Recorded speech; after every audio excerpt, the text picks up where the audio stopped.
We have a pretty thick agenda today, and I know that there are some questions about whether we can end early. And here's Joe. Yay. You have to unmute yourself to introduce yourself.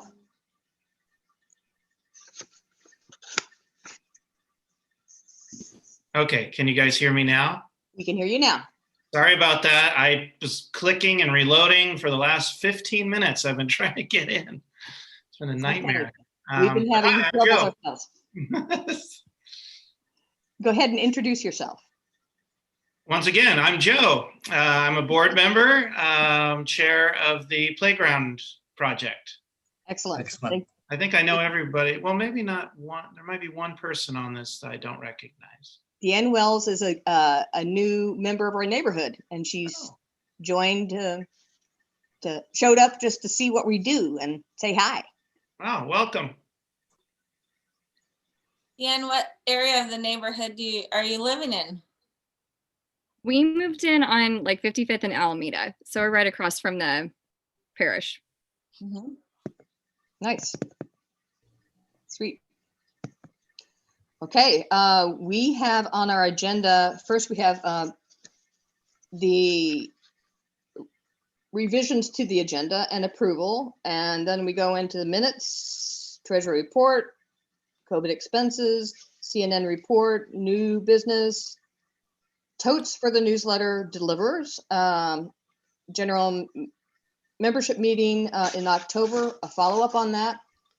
And then, we have what to do about the OCDA letter, Walker Awards, and holding meetings at the German American Society.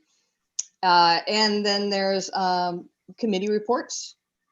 And that's going to be our agenda.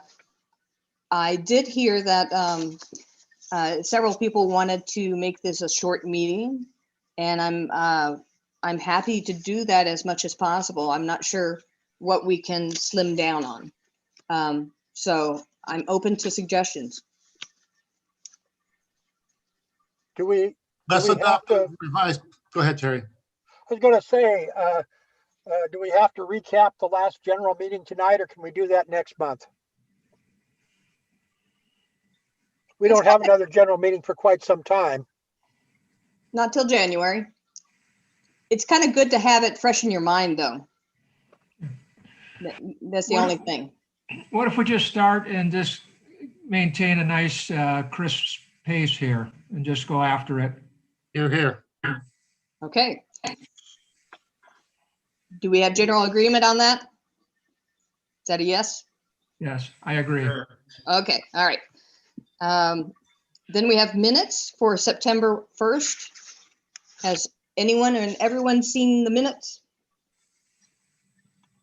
There are questions in the minutes.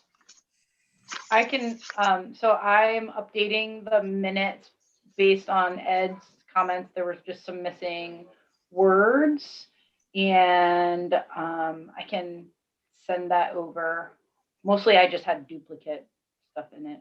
So the link to Outlook, that's my email. So that just needs to be deleted out. Okay. And this, because of Ed's like different word program, it like kind of crapped out all the formatting. So that all kind of needs to get renumbered. Got it.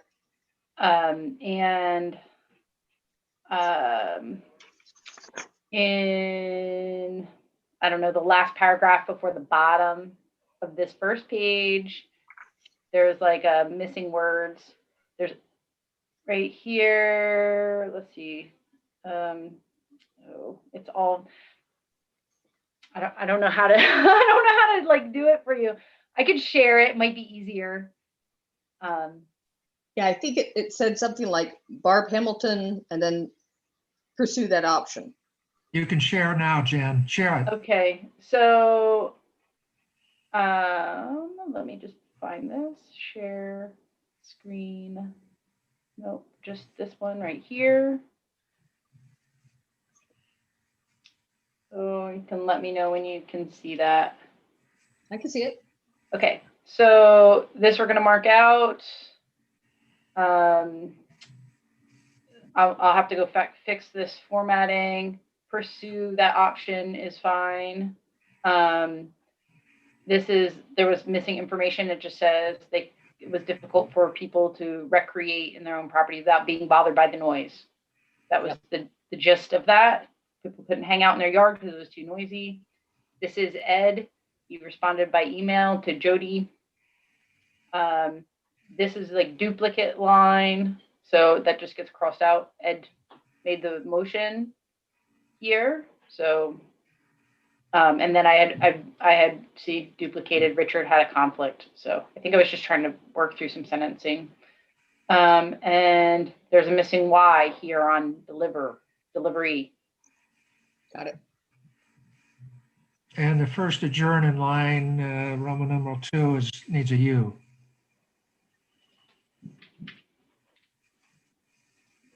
Cool.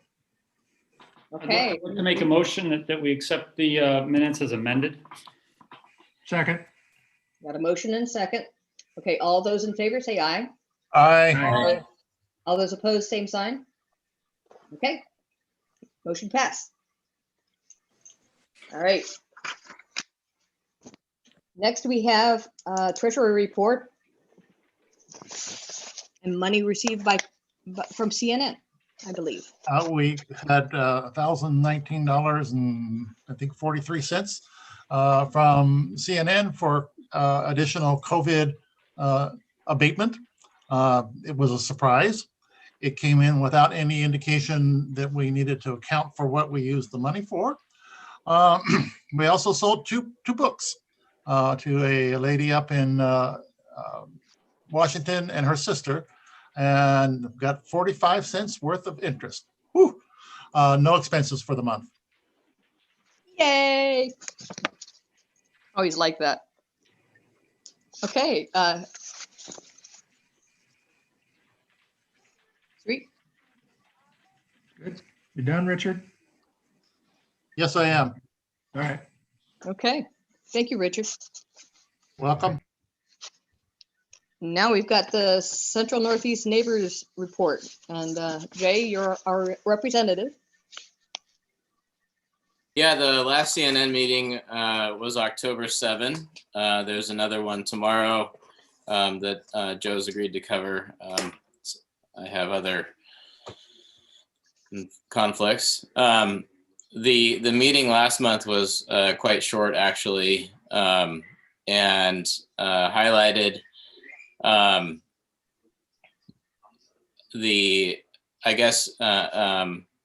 unfolding issue that's happening at the Southwest Neighborhood Association, where the city council somebody has alleged malfeasance by an employee in the association, and they're essentially being audited pretty thoroughly.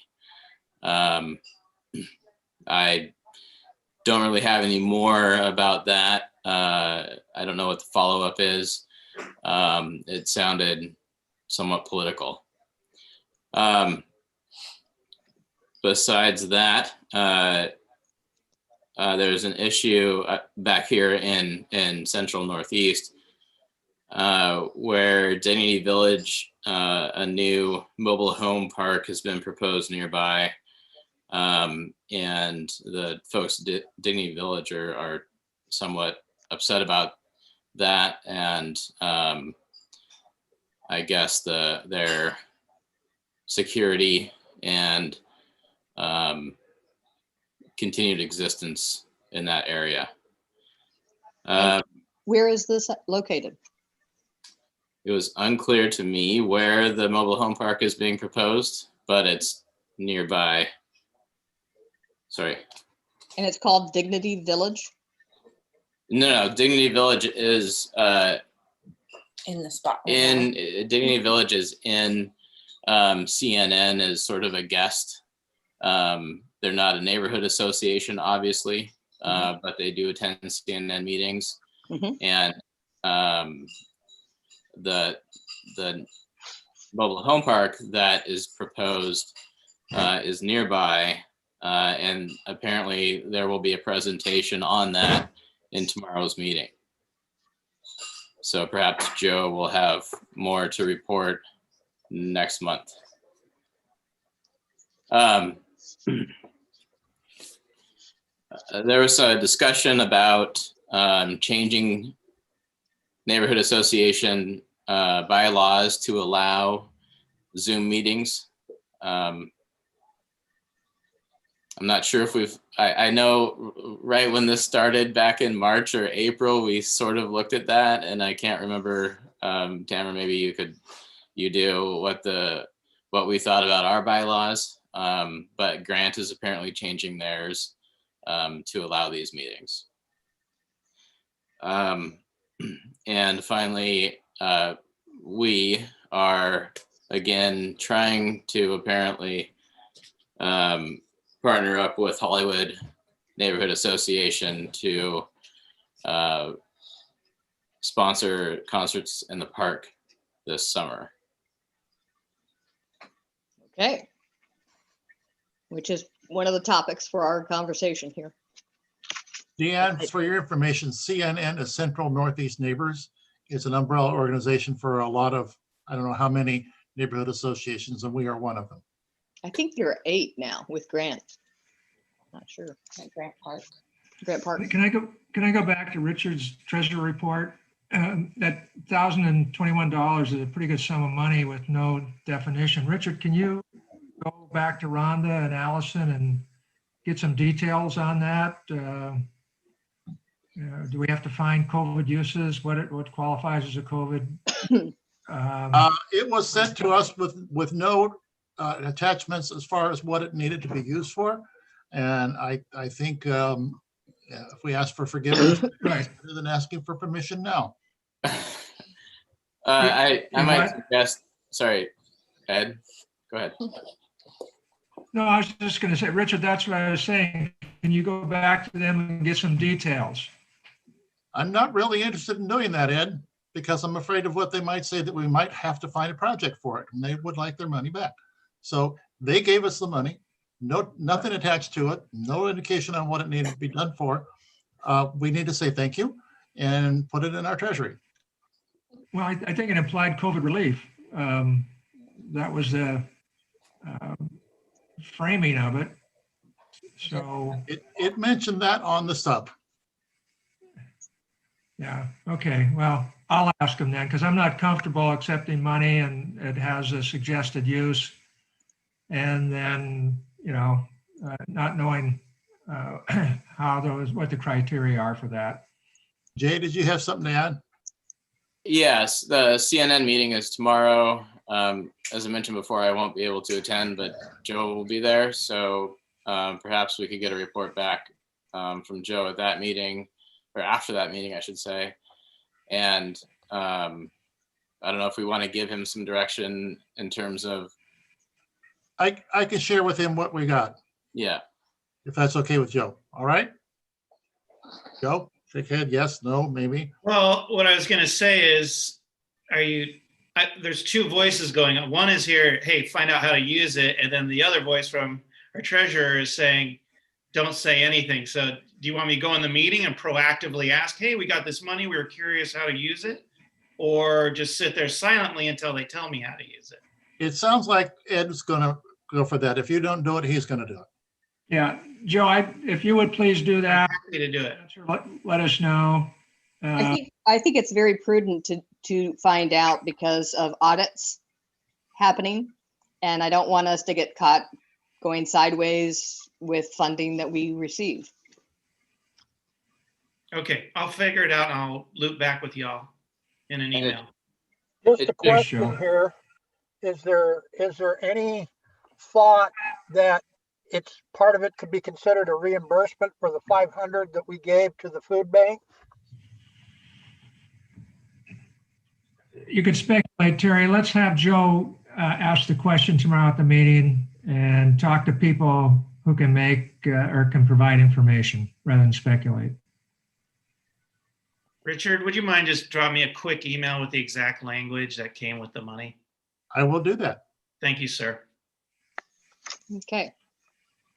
You know, I was also wondering, Joe, if it might be possible to talk to the grant representative and maybe get a copy of their wording for the proposed changes to their bylaws allowing Zoom meetings. And maybe we could have that to discuss at our next meeting on whether we would want to do something similar. I'm taking notes. Yes. Thank you. Well, I just want to offer that I think our bylaws require that any change to the bylaws be voted on in person at a general meeting. And since we aren't having general meetings in person currently, nor in the foreseeable future, we can pursue that, but we're not going to be able to accomplish that because we're tied down by our own existing bylaws. Well, that could be, but still, I think if we get an early preview and if Grant has done due diligence, we'll be ready for our January meeting. Yeah. I'll ask. See what they say. Thank you. Okay. Sounds good. Any more questions about CNN report by folks? Thank you, Jay. I'd like to hear the update on the mobile home park. We'll find Okay. out what that's all about.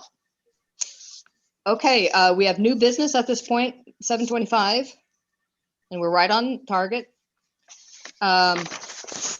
One item that has come up is an opportunity to receive funds for a pathway, a multi-use pathway.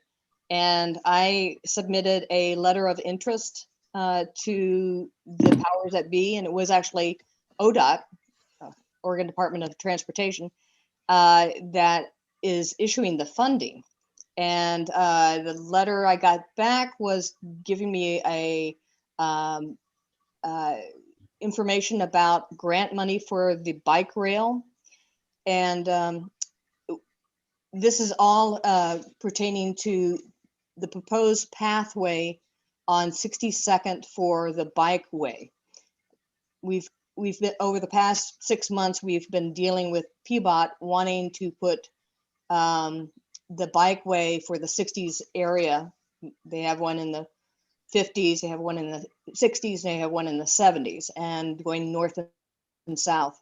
And they initially had it shown at 60th, and then they decided they wanted it on Snake Hill, which is a very narrow, windy, dangerous road and very steep.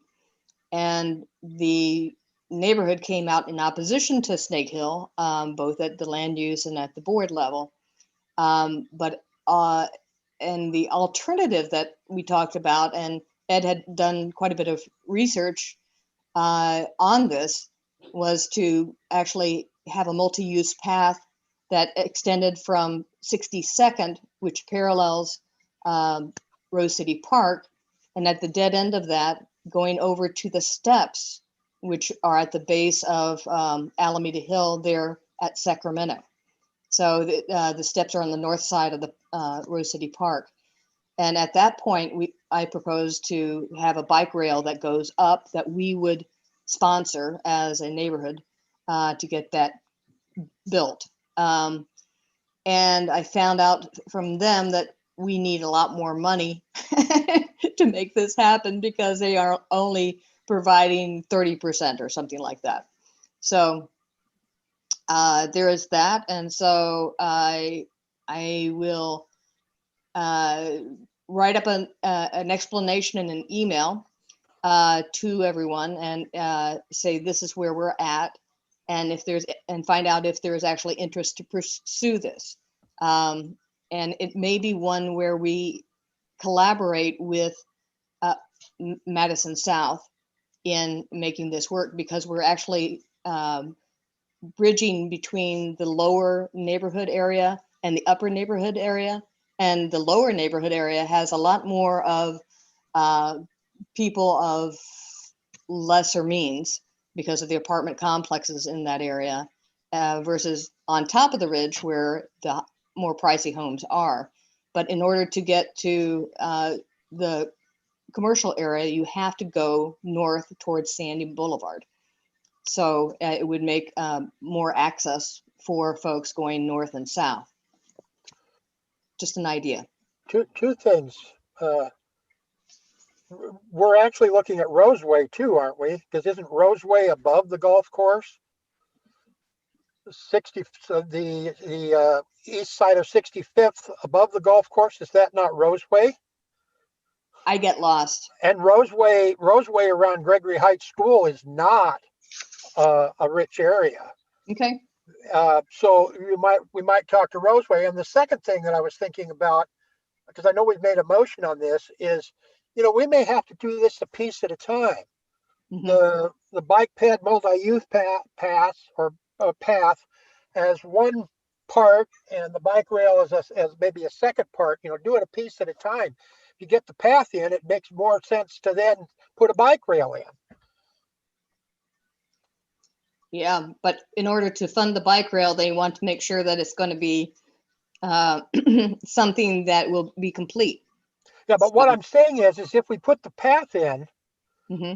that puts more pressure on putting a bike rail in, and we might be able to get more partners. That's all I'm saying.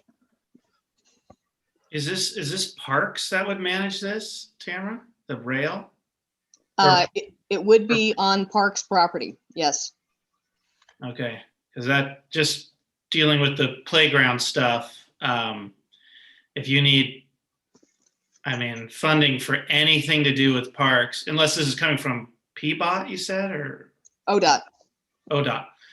So maybe that'll be helpful. I don't know if there's a way we can partner. I mean, but yeah, Parks is strapped. beyond broke. I mean, it's just a really desolate financial situation right now. Even if Wheeler's ballot measure passes, a lot of that money is probably going to be allocated to your point earlier, less affluent zip codes. They don't see Rose City Park. They see us as a well-to-do-ish neighborhood. That's why we've always tried to partner with like the Ellington and those residents. But it's been quite a challenge. But we could talk about that offline if you want. But I'm assuming this bike rail is very expensive. And if Parks has to install it, like our major cost for the playground is Parks and their fees, labor fees, zoning fees. I mean, they just stuck it to us in six-figure amounts versus a $30,000 playground. Wow. But then they're like, yeah, it's going to be about $250,000. And most of that is all Parks. But if PBOT or ODOT, I'm sure they have power to move things around. So maybe they can make it happen. I don't know. Jennifer's going, no. So Tamara, can I clarify a little bit? Is this bike rail you're talking about specifically like a concrete trough going up the stairs so people can push their bikes up the stairs instead of carrying them, right? Right. It doesn't have to be concrete. It could be a metal attachment. Yeah. But essentially it's just going along the stairs. It's not impacting any of the other area. Seems to me that if you've submitted a letter of interest, that we should think about pursuing this, that if we get the grant with a deadline on it, that gives us something within our control that we can use to leverage. And if it doesn't pan out, we just return the grant. Well, I don't see a real downside to that. Well, I think there's a lot of logistics to think about. And if we have to get the grant in by January 31st or something like that, we have a couple more meetings before then. But I'd like for Ed, Joe, and I to at least start up conversation of the logistics of this, and bring that back to the board at the next meeting with some prices. How does that sound, Joe, to you? Sure. Okay. Ed? Sure. Yeah. Okay. All right. And could we try and partner with some bicycle advocates out there? You know, that's a good idea. Know that this is a possibility, and say, you know, we're willing to go after this, but we need your assistance. And it would be your folks with the bikes that would be benefiting from it. And it might be that amount of permitting and things might not be as onerous because it's on public property and it's being promoted by ODOT. Is the That's the stairway, stairs. is that parks maintenance? The Well, stairs? They all battle and they all hate each other, and the permitting's terrible, even internally. Oh, that's lovely to find out. Yeah, it's probably public right of way. And it's maintained by parks because it leads to the parks. Lovely, yeah. And If it's public right away, you have a better chance. That permitting's a lot easier than if it's actually park property. So. okay, How about if the three of us, Tamara, Joe, you and I get together and follow up on this? We move forward here. okay, let's move on. Next, we've got the totes for newsletter deliverers. Jennifer, you want to take this? Oh, am I muted? Sure. So it was suggested as a way to recognize the efforts of our newsletter carriers and deliverers, that we maybe give them a gift. And one of the things that was proposed was a tote bag. And so we've, there's also some recommendation that it should be waterproof, but we're trying to work within a budget. We found these canvas bags that we can have our logo screen printed to it. It's supposed to be a thicker canvas, and it's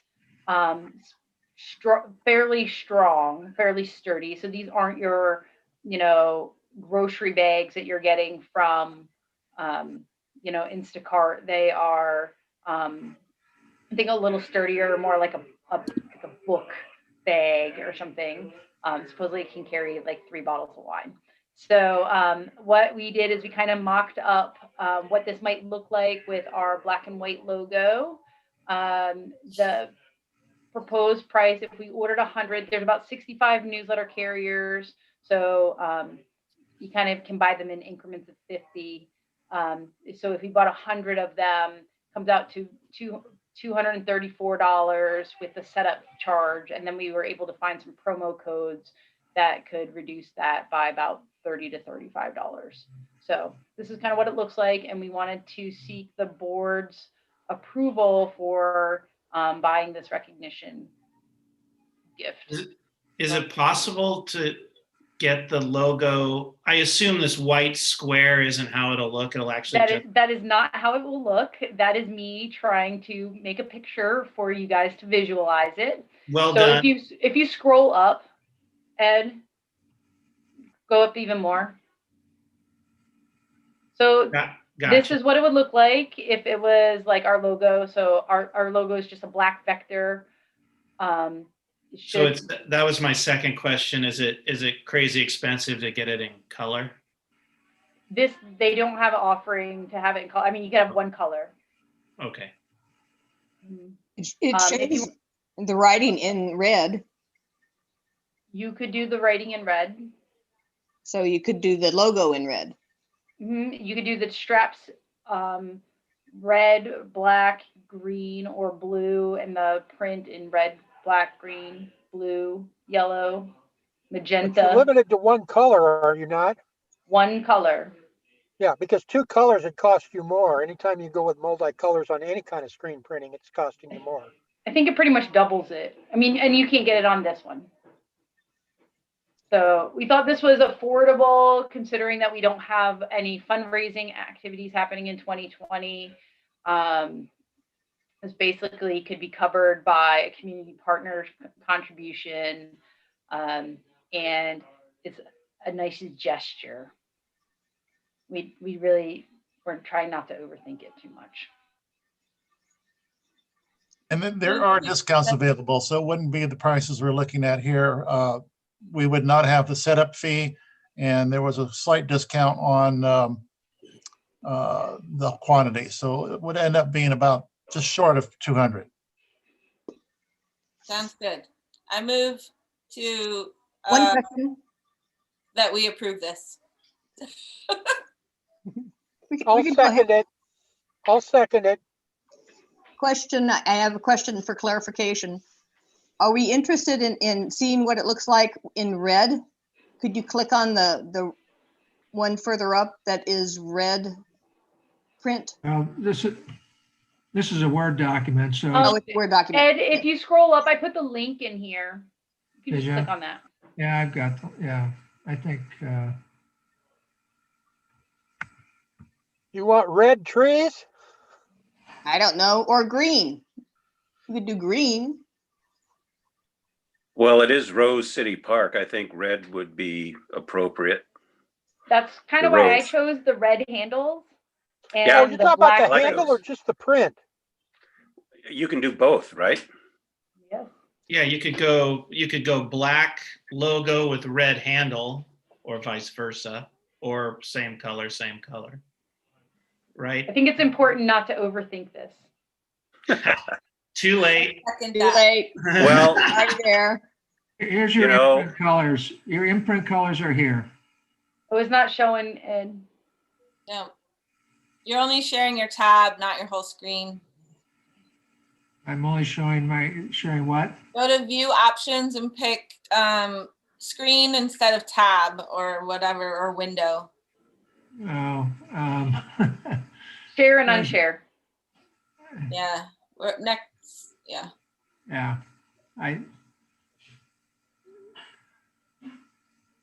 I don't know. There's too many, I have too many things going. There are, I'm all for black logo, red handles. I second. There's Okay. already a motion and a second on the floor. Okay, there's a motion and a second. Is there a friendly amendment to add the color of, what is it, red handles and black logo? I thought that's what she just made was an amendment. Okay. Who made the motion? Meg did, right? I made the motion. Yep. Then I guess I'm amending the motion to specify the red handle, black ink, or Joe Take did the that. motion, I'll I thought second that's that. what I just said, but Yeah. That's And- what you Joe seconded. said, and I seconded it. This is overwhelmingly approved. Okay, all those in favor, say aye. Aye. I- All those opposed, same sign. All right, it's approved. Also, can I add to that a PPE was delivered to the newsletter carriers, those that wanted it. And these bags would also make handling much easier and safer. So I suggest we take the money out of the COVID grant. No, it'll be COVID bags. COVID bags. Anti-COVID bags, actually. Anti-COVID What bags. was that? Halloween. All right. I think it's all in one pot of money. But Okay. that's the treasurer's That's job. correct, Jennifer. All right. Thank you. Thank you for the suggestion as well. Okay, now we have October general membership meeting. And there were questions from Zoe. And then online attendance. How did people think the meeting went?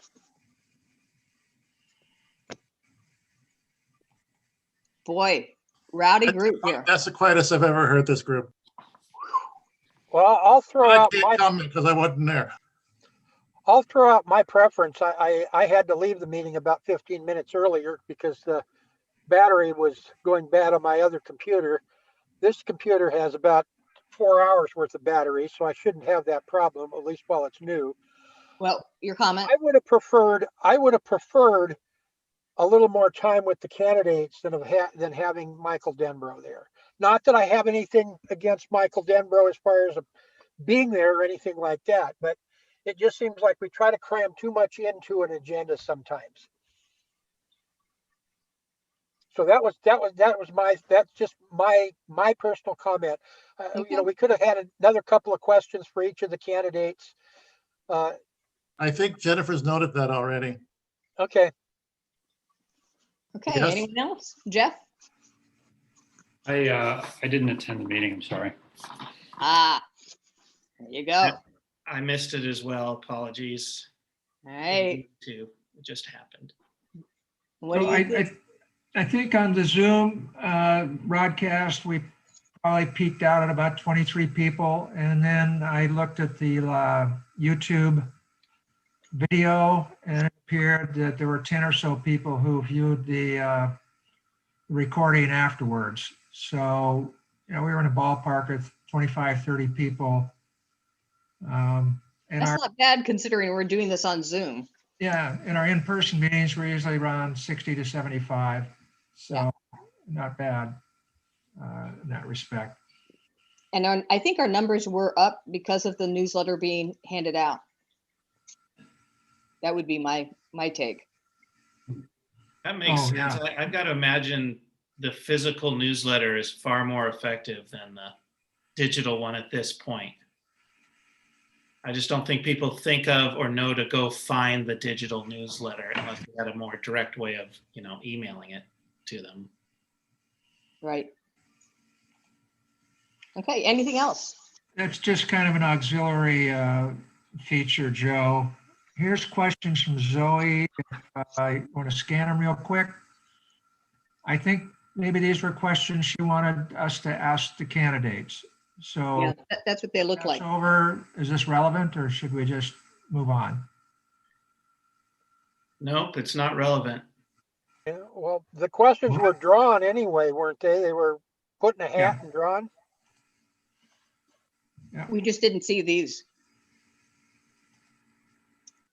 Those questions were submitted 12 minutes before the meeting started, Tamara. Right.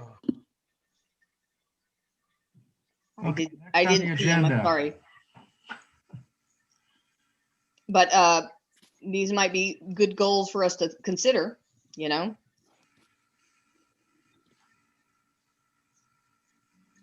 Well, I think it might be worthwhile if we do this again in a general meeting in the newsletter. Say if you have questions, submit them at least whatever, 3 days before the meeting.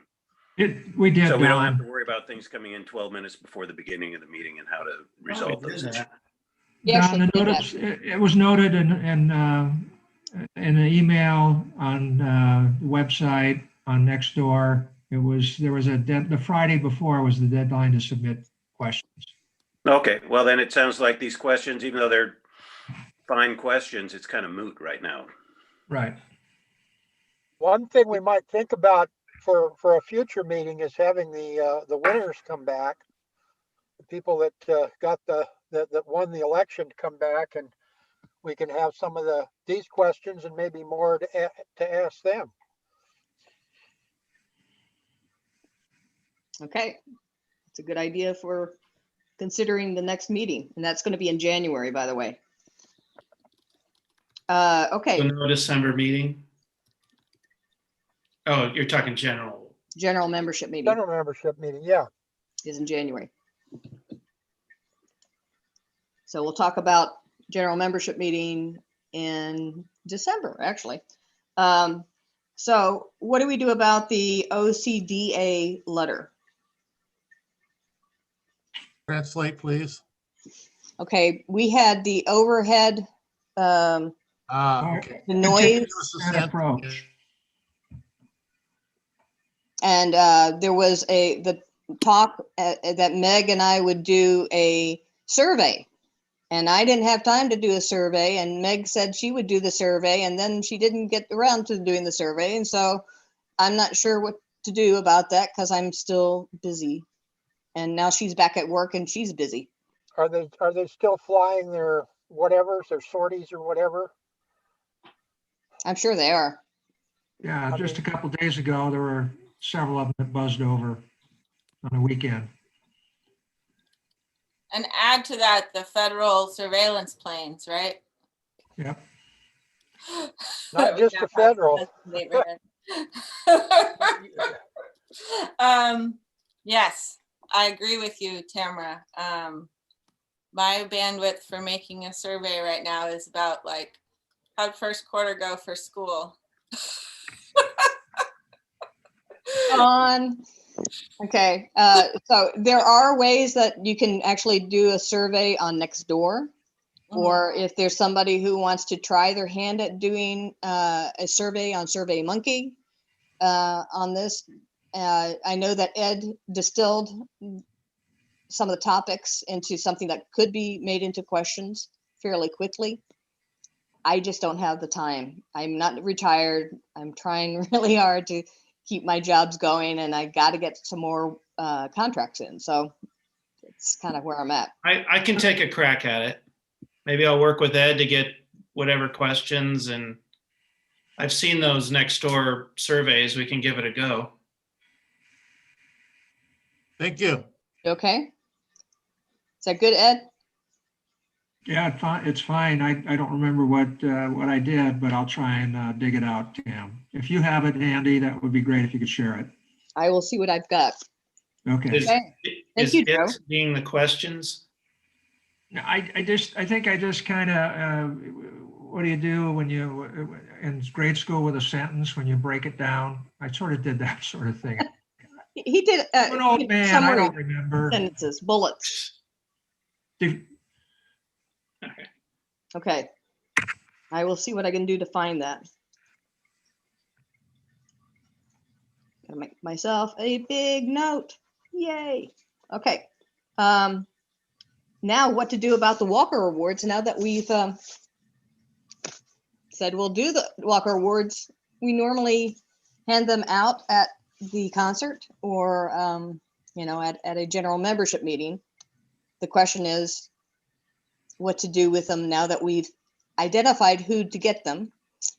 One idea I had is a possibility of me going up and presenting it to somebody at their door, and then for a few of us to be there to clap, and there being a video of all of this taking place, and then we can show that at our next general membership meeting that these people got their award. That sounds like an option that might work. Yeah, because I have not pursued having the awards made because I didn't know what we were going to do with them once we get them. And that sounds like a very good thing to do. And I'm going to make an assumption that the trophy place is open and I can go in there and order these, but I'll check with that if that's what we want to do. Any thoughts on when you want to do that? Before it gets really rainy, like yesterday. Too late. Yesterday, well, like heck today. Might be a good Christmas present. I think we may just have to get it and then choose a time when the weather's good and do it. Okay, so I want to be sure that I've got the correct spelling of everybody's name. So Jennifer, would you have that information in the minutes? All right, send it to me and I'll start pursuing on getting the trophies put together. Okay, and I'm somewhat flexible during the day. Is anyone else flexible during the day to give this? Ed is. I can probably make it work. Who else wants to be a crowd? Okay, you can do crowd. I could probably make it work too. Okay, Joe. Don, are you around? I can try to make it work as well. If I am around, I would be happy to participate. Okay, I We just will. have some I will things do a scheduled. blast, and we'll try to time it so it's going to be nice weather, and we can all kind of be there, and maybe Richard can videotape it for us, so we can then put it on the screen. Okay, it's going to take a minimum of a week and probably 2 weeks for production. And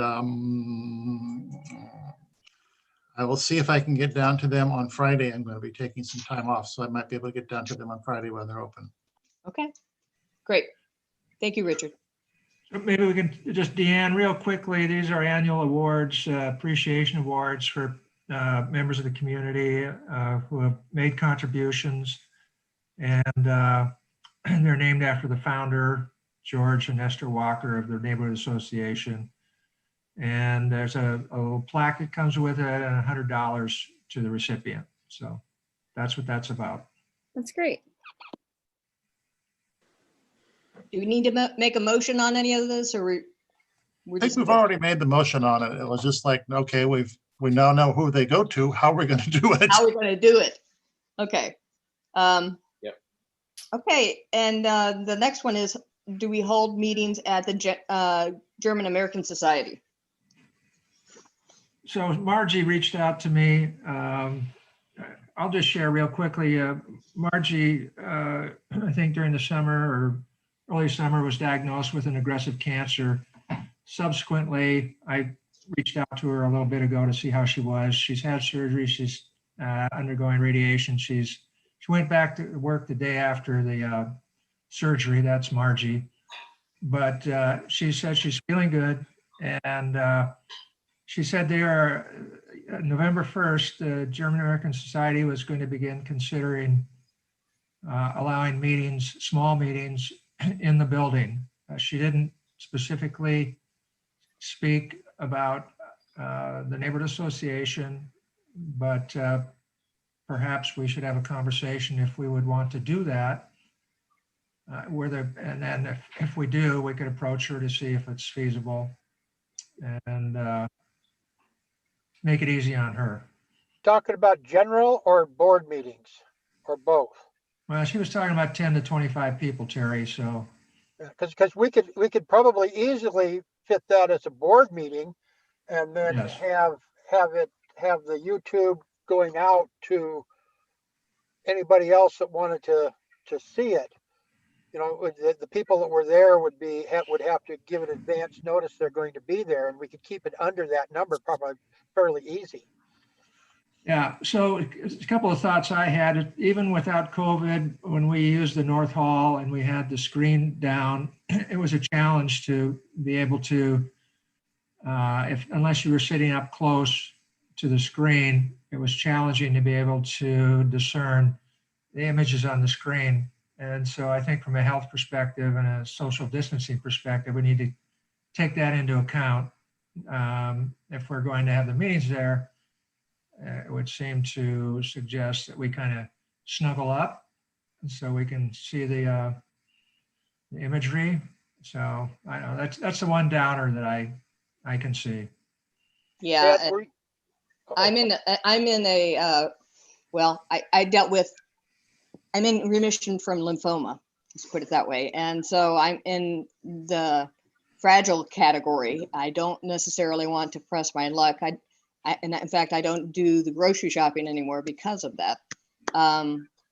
So for me, it would be a bit problematic to meet in a space unless I'm feeling comfortable being 6 feet away from people. And still then I would probably be wearing a mask. So if you don't mind meeting and us all wearing masks.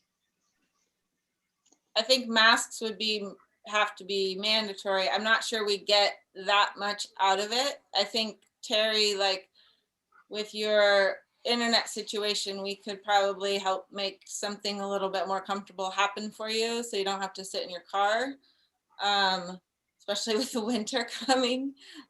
Get you a hotspot or something like that you could have at your house. I wanted to look into that, and it just seems like one thing after another comes up. The computer went bad, the printer went bad, you know, and with property taxes right now. Terry, you were one of the people who wanted to keep the meeting moving here, so let's. Okay. Well, I just want to say about these meetings that going into the winter, it doesn't look like the COVID situation is going to get any better. Right. And right now, I feel like these Zoom meetings are adequate to get the work of the board done. I mean, it's nicer to meet in person, but for me, I'd rather continue to do it on Zoom until conditions change. I would agree with that, Don. I'm fine with that. I am also. There's no need to push anything at this point. So yeah, I agree. Okay. Jeff? Yeah, I agree. Let's Okay. continue. Let's continue with Zoom, despite its flaws. Okay. And Jay, I haven't heard from you. Yeah, I agree with that. Okay. All right, we've got a consensus then. We'll just stay with Zoom for now. And maybe we ought to do everyone maybe sign a card for Margie and get well. I hadn't heard that she had gone through surgery and is probably going through chemo right now. I did want to say, like, for Terry, I would think that using some of our funds to get him a internet hotspot with that extra $1,000 could be appropriate since he is a member of our board. That's a good COVID investment, I think.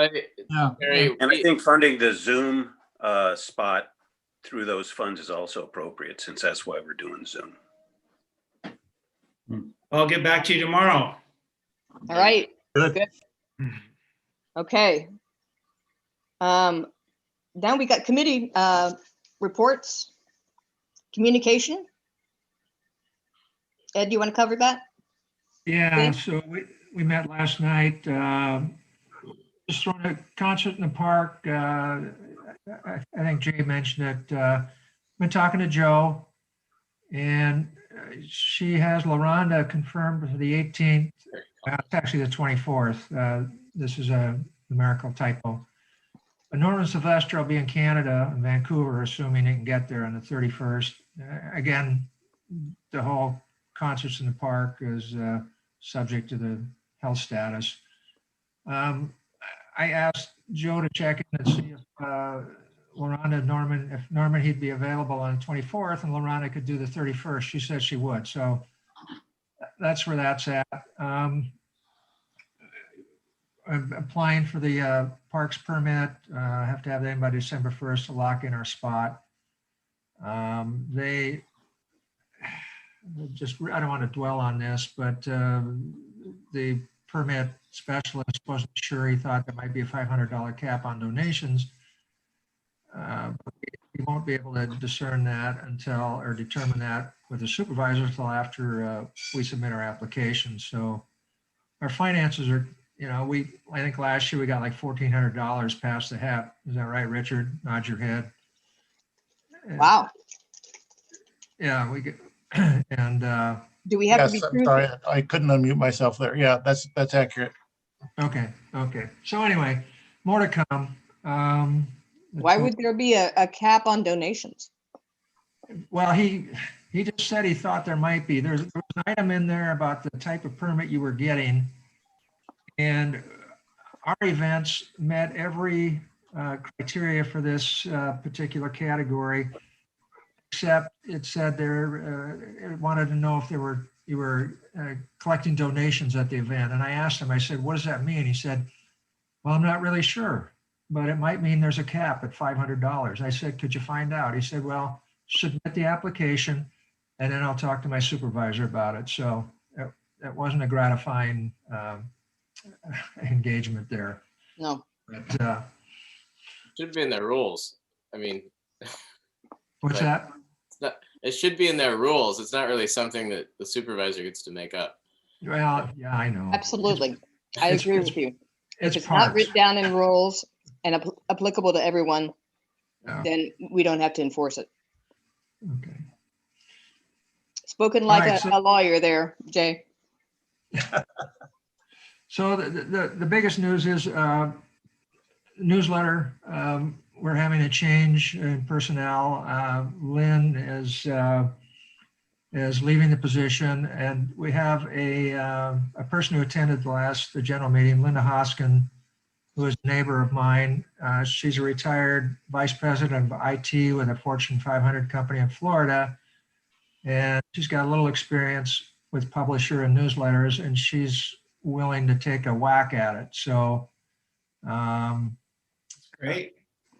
I got us qualified for the Microsoft nonprofit donation program, and we we were approved, and I'm going to get Linda hooked up with Publisher, which is what Lynn has been creating the newsletters in. And we have templates of newsletters that we can use, previous newsletters. This first newsletter in January, it's going to be a trial run, and we need to have our content ready to Linda as early as possible.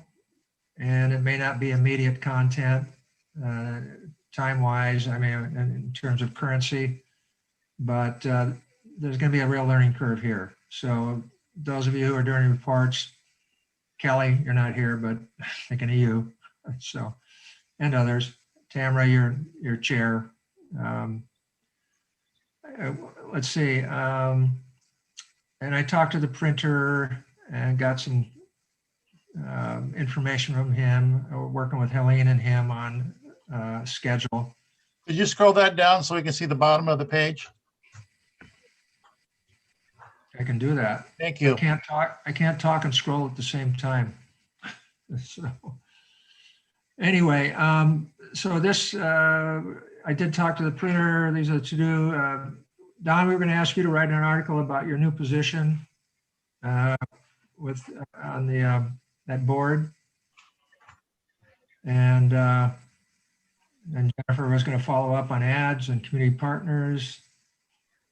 I'm working with Linda. We're going to organize a share drive so that we have access to this stuff going forward as personnel change. And Richard's to pay the bills and smile. I paid the bill. It's been taken care of, and I'm smiling. So what else is on here? I don't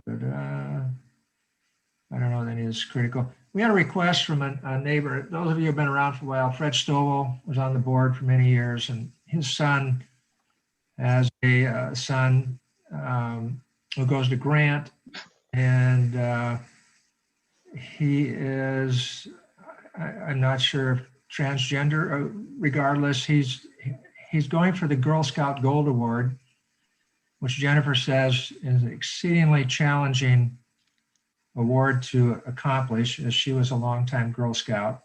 And one of his requirements is to publish an article.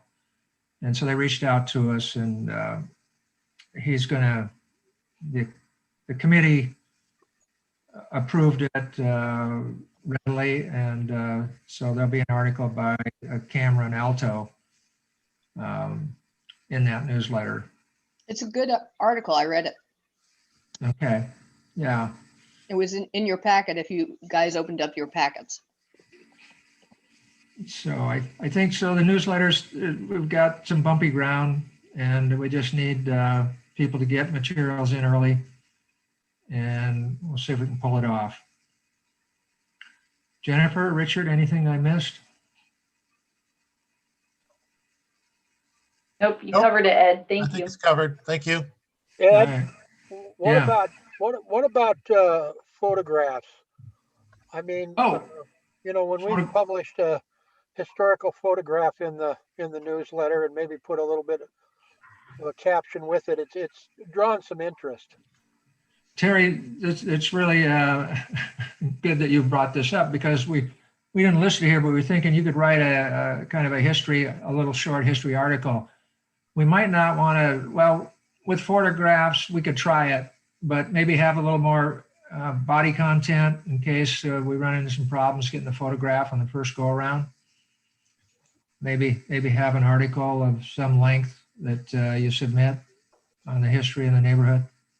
I will see what I can do. I in the past, I've kind of done an article based on a photograph, like the Pool McGonigal. That one was real popular. I got several calls on that. Well, we'll do our best, but yeah, okay. Together, Terry, and we'll see what we can do. Okay. All right, very good. Okay.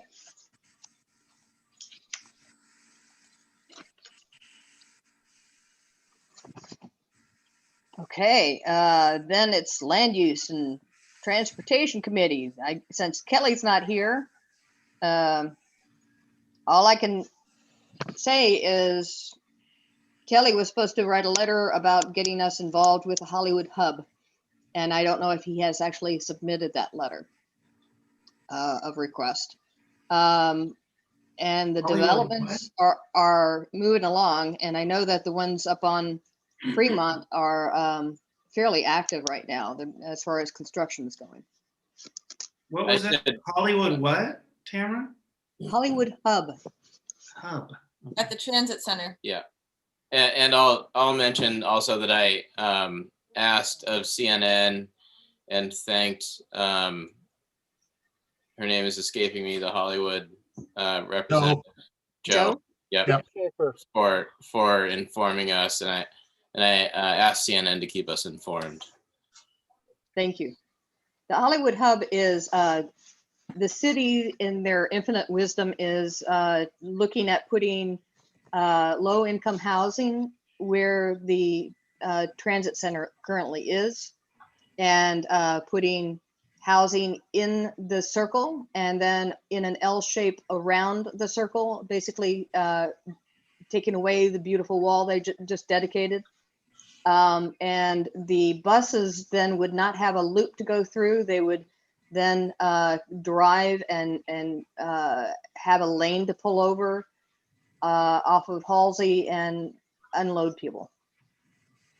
So it's curious, and I'm not sure if they've even talked to the bus drivers about this, but that's happening. The design that I saw only showed a lane on one side of the street. I know. On the transit side for the buses. It didn't show anything for the buses going westbound. Yeah. Yeah, it's really more like a bus stop. Yep. And at the same time, we have the trolley line coming down Broadway, and they're looking for an alignment to get to the same location at 42nd. So it's going to be a mess as far as Joe says. It's just going to be somewhat crazy. So since we as a neighborhood depend on that commercial area as much as anyone, we'd like to be a part of that discussion. Any questions about the land use? Were people aware, Tamara, about the slight change they made on 57th and Sandy, basically extending the left turn pockets on 57th as part of the Rose Lane project? I know we talked about it in the Transportation and Land Use Committee, but I don't think we've talked about it on the board. No, we didn't. Why don't you go ahead and share Well, that? Basically, that's what they did. I was very concerned when I saw this. And of course, Sandy is still up for discussion. I don't know what they're going to do, but basically they did a project when they repaved it. They restriped it so that the left turn pockets on 57th itself are a little bit extended so that the traffic can get through there, including especially the buses can get through that intersection a little better. And what little I've used it, it seems like it is working, and it didn't really do any harm to parking or anything else that I can see.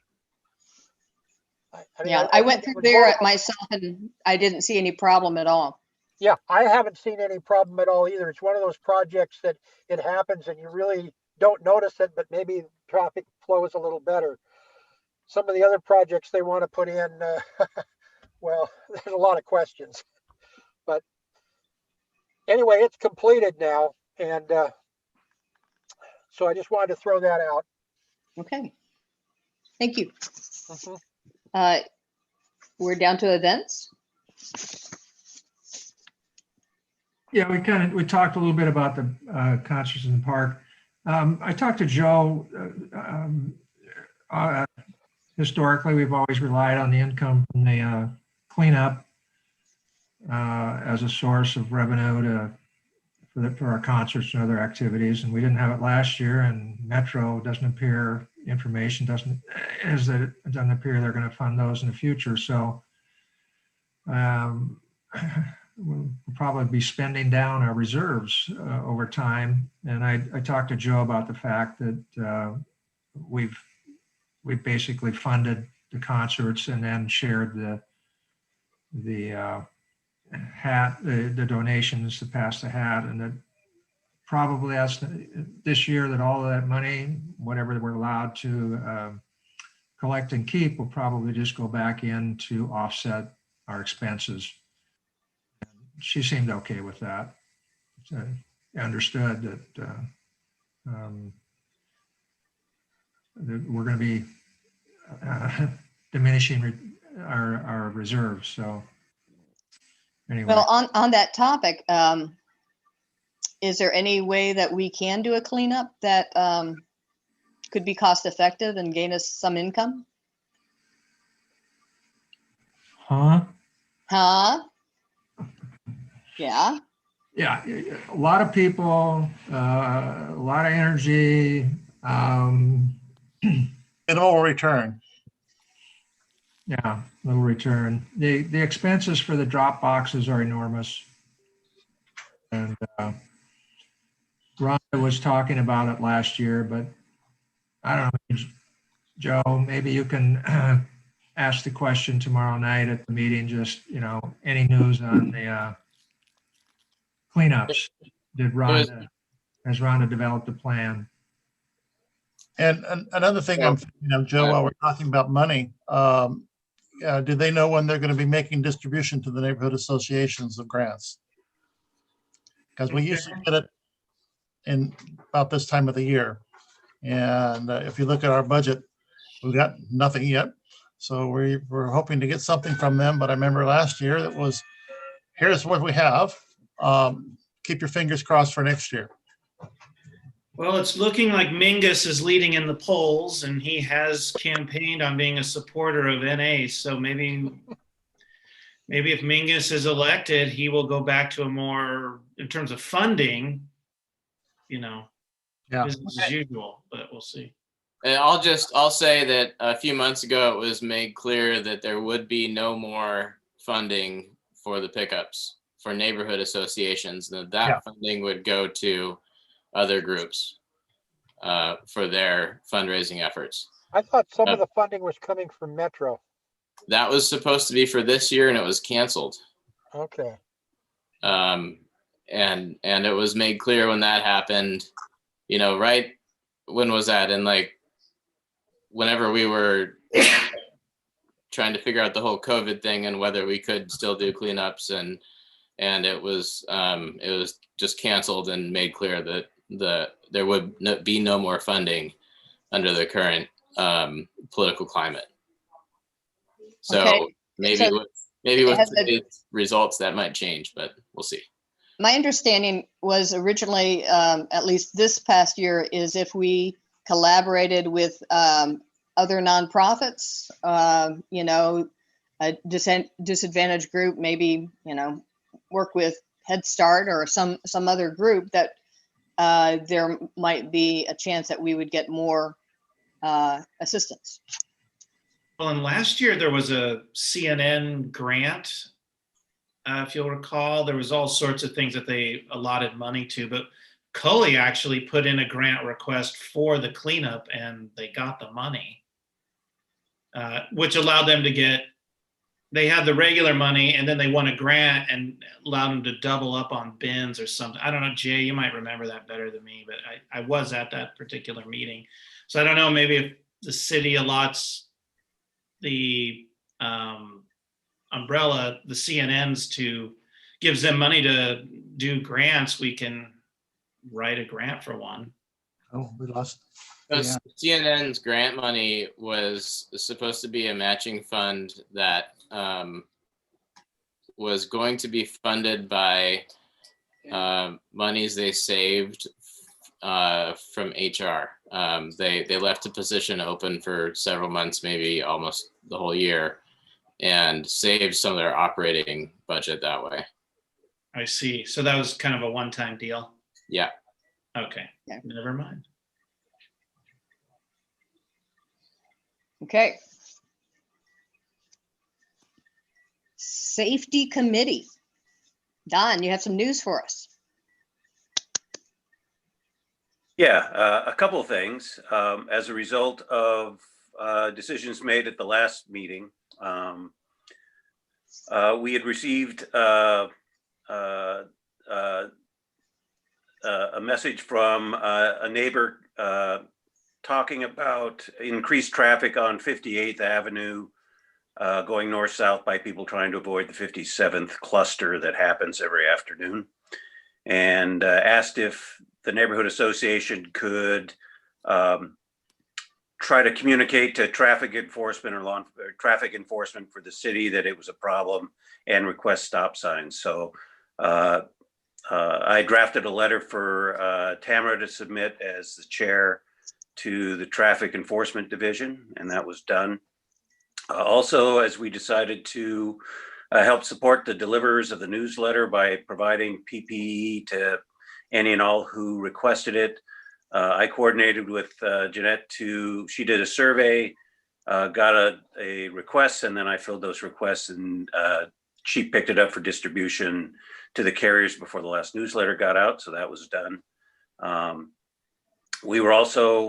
There was a communication that came to the neighborhood association from a resident down behind Normandale Park with concerns that there's a couple of unauthorized RV campers living down there that are creating some issues. And the resident was wondering what options are available.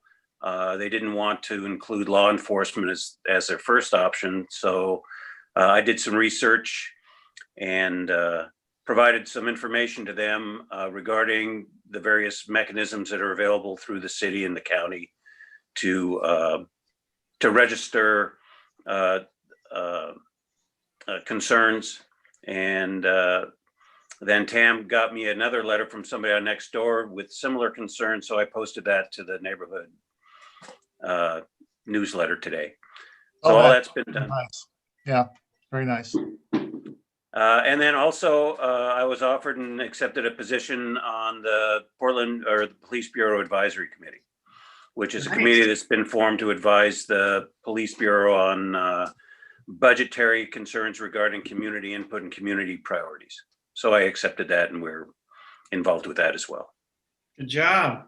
Yay. Thanks, Don. Thank you so much, John. Good job. Sure. And now we've got the Rose City Park Playground. Joe? Yes. Frankly, there isn't much happening. The first quarter of the year, we did raise $4,000 to $5,000 from some very generous donations. I don't know if you guys saw our Instagram. We launched a 100 for 100 campaign, which is 100 families for $100,000 with the goal of getting 100 families to give $1,000. And it started off well, but then COVID-19 happened. Parks closed, can't host any events. I started looking into maybe doing a mailer, but the committee, that seems so old school that people just don't get that excited about doing a mailer. But I guess Woodhaven, I'm blanking on this other park that recently did get some equipment in, had some success with that. So I'm trying to follow up with people like how they did it and what the success they really had. But there isn't a lot going on with the playground right now. Parks is just flat broke. It's just tough time, sadly. Hey, look at that. Not anymore. This is from Randy Gregg. Hey, that's great. Hey, that's great. This is a big challenge that our neighborhood has, is that we're just not seen as a neighborhood that's in need like Cully. They just think we've got it good enough. They just built that $1 million playground at Glen Haven next to Madison High School. So when I talk to parks, they're like, well, you have that park. It's like a mile from your park. So we just consider that you're covered. And we do have 3 parks in our neighborhood, that's huge. Yeah. I mean, so we'll just keep, pecking away at it. That grant, that just passed, that ballot measure, I think I read through it. I mean, most of it is really directed toward lower income, all the stuff you're hearing is mainstream, what everything's going for right now. So it's a challenge for sure, but we hope to regroup in 2021 and you know, hopefully put ourselves out there more. So sorry, Yeah. there isn't a little bit better news to report right now on parks, but it's been challenging for sure. Keep on. Is Ben still involved? Yeah. Okay. Yeah. It will be helpful if the census is correct, that we could have some better data to support and advocate for more money. Yeah, I mean, the even beyond the diversity issue, it's parks. I mean, they're just, I think they started this year with a $200,000 budget for all playgrounds, like just to replace parts and stuff like that. I mean, they literally have no money. Yeah. And any money they do have is being directed toward communities that are deemed to have a greater need. So, you know, we've been told from the beginning, you're basically gonna have to raise every dollar yourself. And that's been just a huge hurdle. But we're still at it. We're trying. All right. Well, thank you, Richard. Thank you for all your work, and you know, we're behind you. Well, we've got, you know, over 15K in the bank raised from the community. It's not nearly enough, but it's something. So if you, I wonder if they look at it again, our school boundaries have changed in our neighborhood. We're more Madison now than we are Grant, which is a lower income school. Those parks are within Madison. They're drawing from those community and Madison is our most high needs high school now, more than Jefferson, more than Roosevelt at this point. And that's probably, you know, the first thing that rings in my ear is that Glen Haven, which is on Madison, basically, right? They just spent over $1 million on that. So that's what Parks always brings up. They don't disagree with you, I think, on the Madison thing. They're like, yeah, we know. We just built $1 million park right next to it and then put in a community garden, you know. So when they think about down the hill for us, it's definitely a little bit of a different issue, obviously, because boundaries, that's going to start coming up in with our neighborhood again. I know we want to get out, so I'm just going to keep this very short, but along that same idea of recreating and spaces for our youth, that right now they're redoing the Southeast Portland boundaries because of the opening of Kellogg Middle School. That should not impact us now, but then the next phase is looking at Northeast again.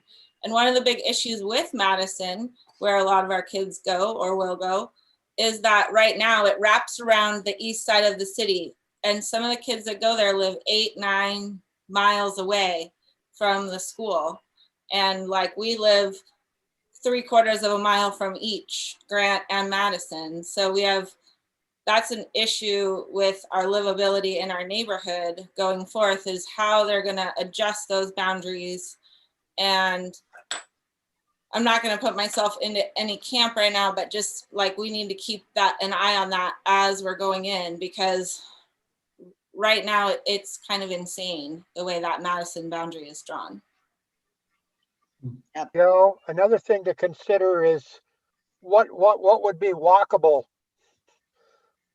I mean, you know, somebody that lives on the west side of our neighborhood, is it really truly walkable to go clear to Madison in terms of to use the park? I know the school district figures, I think, what is it, over a mile? Am I right? And they'll bus you or something. Isn't there some kind of a figure that says the federal figure that says if you live a certain distance from the school, then they're required to offer transportation? That's why they're in agreement with TriMet, and all youth get a TriMet pass. So our middle school and high school youth are expected to take TriMet. Right, but what I'm saying is if you use that same statistic about being walkable for the park, And obviously adults are not necessarily going to get a TriMet pass. That might be just another little thing that you could put into getting money for the park, for the playground. Okay, Jennifer, you had raised your hand. I was just going to say, in addition to kind of the crazy boundary, Madison is also the feeder school for, or the opposite of the feeder school for, two immersion programs, or the Vietnamese immersion program and the Mandarin immersion program. So it's just, we're not just pulling from our neighborhood boundary, but actually the larger Portland school district too.